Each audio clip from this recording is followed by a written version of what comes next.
on another episode of the Growth League podcast. I have my special guest, Melissa Rosenthal.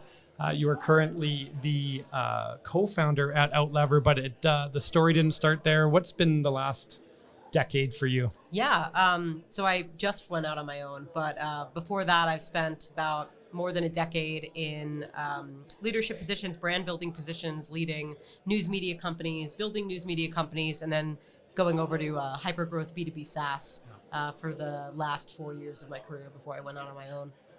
Tell me about how the ClickUp experience started, and what mandates you had at the beginning, and then how did it kind of change? Yeah, the ClickUp experience was really interesting. I was at a point in my career where I started to see the cracks in the digital publishing models.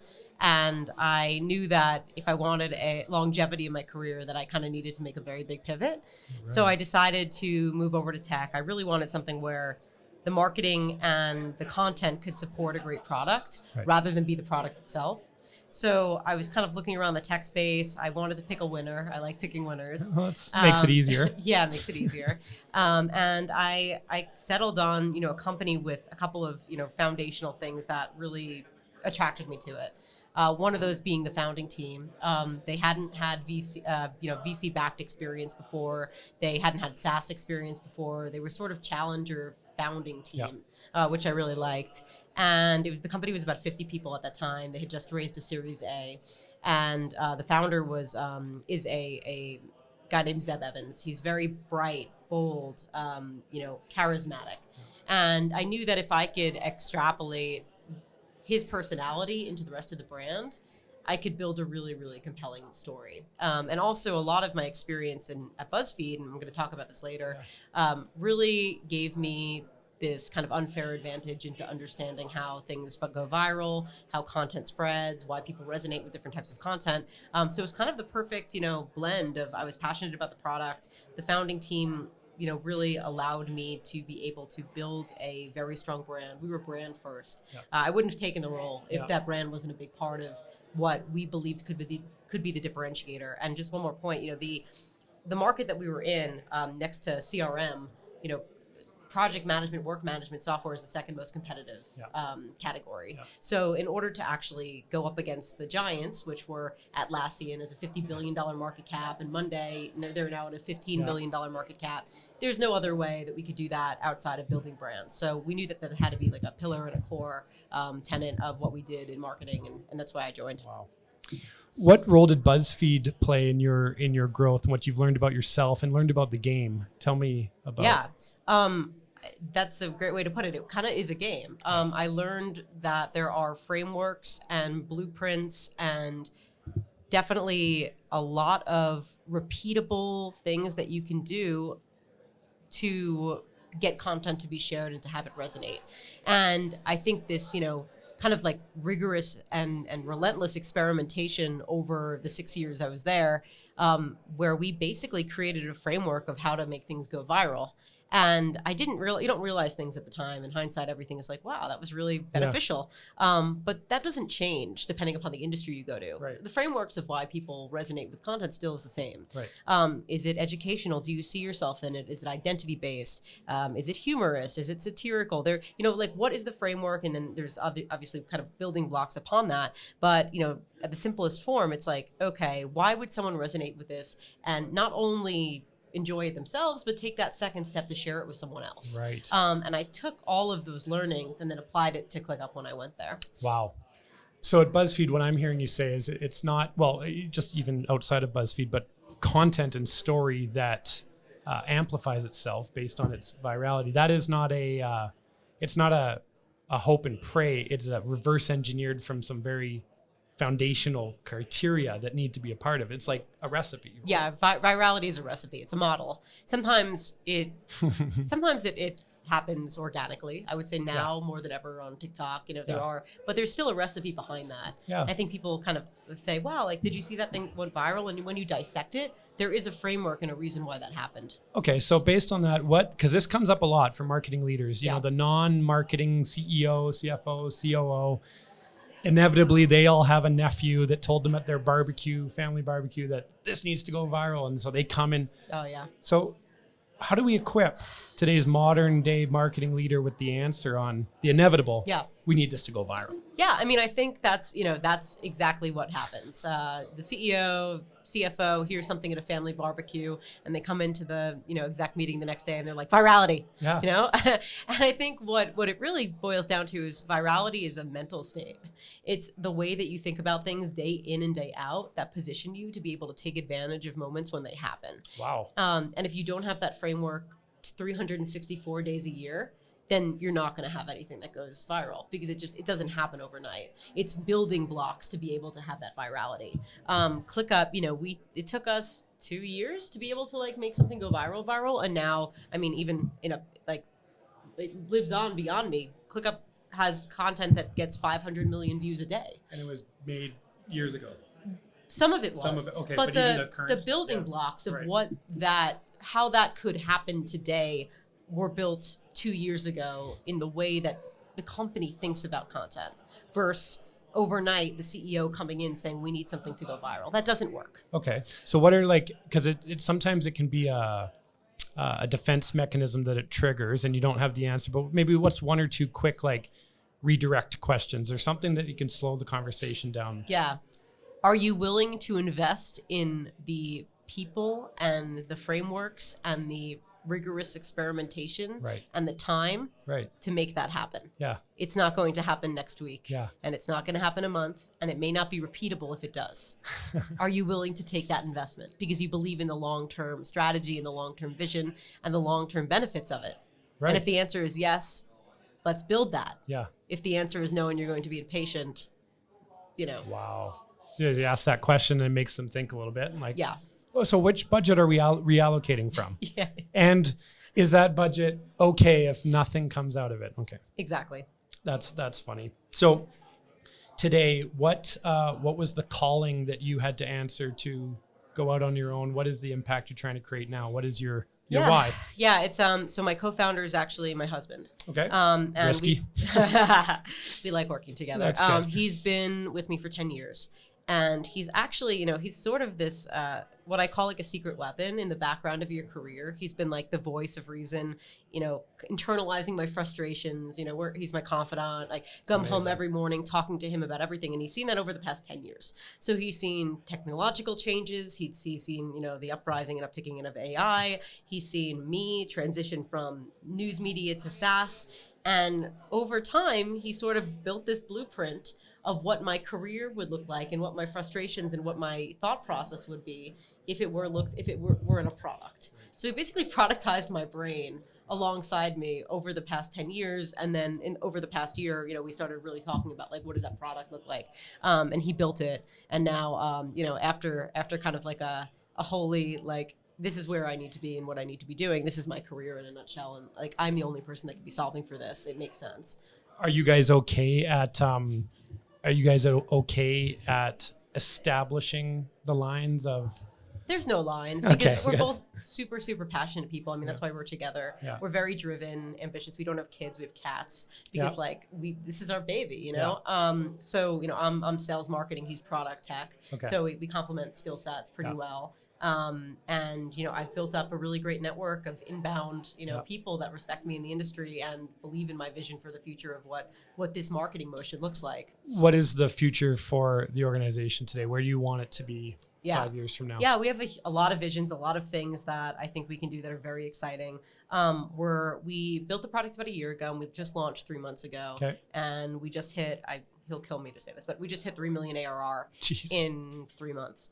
So we're growing very quickly. So now it's all about scaling product and making it more efficient and figuring, scale out basically. But what we do is we turn companies into the number one news source in their industry.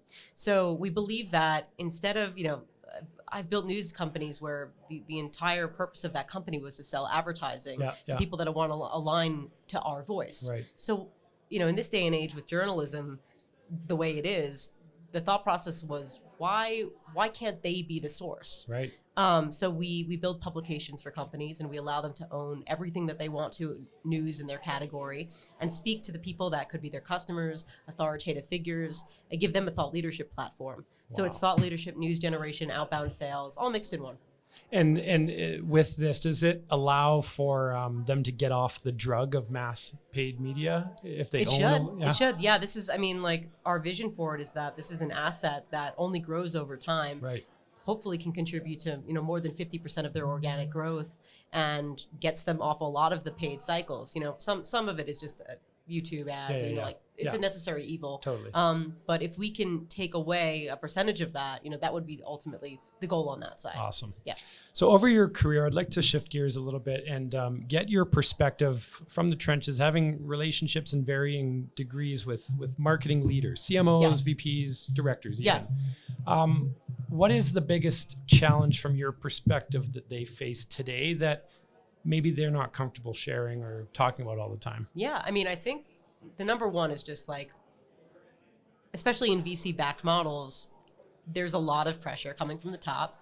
And sometimes those decisions aren't made that thoughtfully. So, we went from growth at all costs to a mindset of efficiency, which kind of happened overnight, which shifted their playbook overnight, which was done through a series of usually rash decisions of what needed to be done, what needed to be cut. And now just like the modeling and the way that they're thinking, there's like huge sacrifices on things that they can do to long-term make sure that they're in a good position. Not to say that like short-term metrics aren't important, but long-term metrics are equally as important, especially if you want to build something legacy. Now, maybe the reality is that most of these positions at this point, the tenure is 18 to 24 months. So no one's building for the future. They're building for the next year. And I think that will have a huge impact in marketing just like down the road. Where no company is building a legacy brand anymore because you've got people that are in and out constantly telling you that the last person gave you a bad haircut.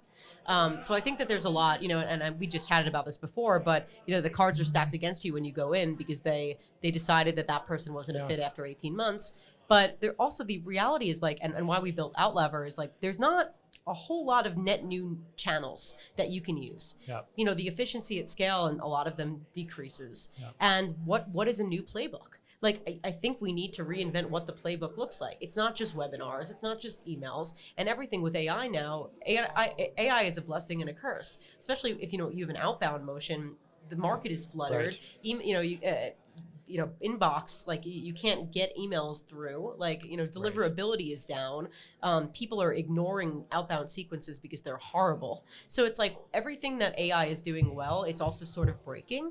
So I think like there's a lot to like figure out into what is the net new playbook of like what marketing even looks like. And I think it's really hard because a lot of these marketers don't have the just the flexibility to be able to even figure that out. So it's like, they're brought in, the CEO has big visions for them to change everything. But they're really operating in this very like small ability to like make micro movements versus really change things. And the seats still the seat's not at the table, is it, for most of these folks? It is, but it's not. It's a pretend way of saying that it is, but the reality is it's like this now, like especially this day and age, it's the CFO and the CEO behind closed doors making decisions, saying marketing's doing nothing. Well, I don't know if you were in Chris Nealon's talk yesterday, but it's like there's accreditation for CFOs and for CEOs. Like, why isn't there? And anyways. I've also seen this trend that's happened over the past 2 months. It's been very interesting where now they're moving the CMO position. I don't know if you've seen this either under the CFO or revenue. Under revenue or under the CFO. And I'm like, wow, this is bad. Like if you're moving the CMO position under the revenue position, like it means you don't care. No. Like they do not have an understanding of what marketing alignment with the CFO is critical. 100%. Alignment with the CRO is critical. 100%. Right. Underneath means we do not value that function. Oh my God. Okay, well, we got to make our voices loud, right? What does courage look like to you for a modern day marketing leader? What are some of the behaviors, things they can say, maybe anything that comes to mind? So they're in a scenario where they, from the outside looking in, cannot win. What might it look like? I mean, I think it's really, storytelling is really important. I think having the data to back up what you're seeing in market. Maybe it's like you go into the job, you get the lay of the land, and then you spend 3 weeks just understanding and gathering as much data as you possibly can to be able to craft your story around what you want to do. I think it's being able to do that and getting a little bit of trust and getting a little bit more leverage, a little bit more, ability to make moves and change things and see what wasn't working, and gaining that trust. And then once you have that trust, making big, bold bets. That's right. There's no other way to say this. Like, there's not enough differentiation in product today. I'm going to talk about this too, but there's two sides of it. Like, on the consumer side, like, you're just competing for so much attention, or so little attention at this point. And on the tech side, tech parity is like this. Something that used to take 3 years to build, you can build in 3 months. So product differentiation, I'm seeing it on the opposite side now, buying software. There's no differentiation in product. It's all brand. So for marketers to say that, I'm like seeing it in reverse, but for them to say that we're not going to invest in brand, well, what are you going to do when you're competing on price? It's a race to the bottom. Wow. Yeah, that's. I think I could spend another hour on this. This is a wealth of information you have and expertise. But there's one thing. It was subtle there. Is that once you've gained that trust through storytelling, don't make the mistake of missing that opportunity to not make the big bold bet. That's the opportunity to make the movements. Right? Yes, yeah, and I think positioning yourself to be able to do that is also important. Right. We had decided to build a brand strategy, and we had incrementally grown it over the course of, I think it was 2 years. And then when we had the capital to be able to invest in much larger things, we had positioned ourselves to be able to do that where it would make sense for us. It wasn't just like, we're going to do a Super Bowl ad overnight. It was like, well, we strategically did all of these things. Now let's map this strategy back to everything else that we've done on the performance side, on the brand side. So it all kind of like, it allowed us to make those big bets. But if you don't build that framework from day one, it's really hard to have wins. And then, you run a Super Bowl ad because the CEO wants to do it, and it's a failure. It's like, why did we blow $5 million? They fired the CMO. I mean, it's you see that. Got it. How are you intending that a CMO can best leverage the power of Outlever within a mix? Like, where does it sit within the mix, and how should it be to squeeze the most juice out of the concept? Yeah, I mean, basically, the beauty of it is like we're very cynical about like how we built it and why we built it. I don't believe personally that like TechCrunch or Forbes has the brand equity that it once did. Right. And I fully believe that these companies can become the trade publications of their industry. And not only that, I also am very cynical about distribution. Yeah. So we create a beautiful looking news page, landing page. But the reality is no one's going there. Right. We're not driving traffic there. What's happening is the articles where people are featured are being shared out on LinkedIn, one to network. Yep. So all of the distribution is happening one-to-one, one to network. Yep. We're creating a network effect around thought leadership, which is the goal. So it's really about like, how can we feature, the companies that are making moves? How do we elevate people? It's an ego play. It's a podcast at scale through news and through relevancy. And then also, I really do believe the future of sales, which it always has been. We just kind of killed this, but it's relationship based, right? Like it just is. Like you buy from someone that you trust, you build a relationship over time. There's 364 days a year. They're not looking to buy your software. And how do you capture them during those days? How do you stay top of mind? If you don't have $1 billion in advertising like Geico, you have to continue these conversations 24/7, which is what we enable them to do. Like there's news all the time that isn't being surfaced. It's hiring, it's acquisition, it's all these signals that we are now able to cover in a very horizontal way for them. So it's a mix of, what I believe the future of outbound is, which I think is editorial-led relationships, a mix of thought leadership and owning the news and being the news. Can this add value for internal communication efforts as well? Like you're building, it depends how big the organization is. Absolutely. I mean, we believe that like everything you're doing internally, like I see a lot of interesting things where I don't know if they feel like they just need to do this or it's just like, we've done it this way forever. Yeah, probably that. But they spend tons of money on research reports, on these like big internal things, which they can pat themselves on the back, but they don't go anywhere. Right. Maybe it's a sniper shot or they're trying to get into Fast Company or Inc. or Entrepreneur, and maybe it happens, maybe it doesn't, that's it. Yeah. And none of that is really driving any value or traffic. That's the reality of it. So the goal here is like anything that they're doing internally, these research reports, like all of this stuff can be news too. Totally. Like you're doing all this research, like why don't we take these reports, create news out of them, and then go talk to the people that it actually matters to and see what their opinion is. Yes. And then spin the story based on that. Right. Seems pretty logical, right? Okay, so what's in the way? Like I think you touched on one of them before, which is well, we've done it this way. Yeah. And so it's not just the simplicity of the obvious thing to do. It's also recoiling. Yeah. I mean, we're not really facing much like, we don't know where this, more just like, we don't know exactly where this fits because it straddles so many parts of our operation. And a lot of those, some companies where it's easy. It's like one person's like, yes, figure it out. Others are, well, it has to touch comps and it has to touch this, has to touch sales. And I'm like, just don't think about it like that. Because you're going to basically like become your own blocker for even getting something done. Right. Like introduce sales to it 3 months in, like let it breathe a little bit, see the value of it first. So I don't know. We just try to get people to get out of their own way a little bit. What do you think about the critical importance of the journalistic approach? Because like when you're telling a story, like if I'm X company and I go into my office and tell a story, you're really going to scratch the surface, but there's some like power. And I've experienced this recently with the journalistic approach. It pulls things out that you would have never thought. Yeah. I mean, it's a mix of tech product that we've built, a few like really great tech products, and then